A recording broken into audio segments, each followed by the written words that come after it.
बुलबुल का बच्चा खाता था खिचड़ी, पीता था पानी।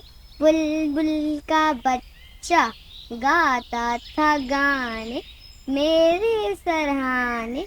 बुलबुल का बच्चा एक दिन अकेला बैठा हुआ था। बुलबुल का बच्चा मैंने उड़ाया, वापस न आया। बुलबुल का बच्चा। ये बुलबुल कहाँ चला गया?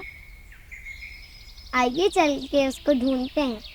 बुलबुल, बुलबुल का बच्चा, मैं अभी आई।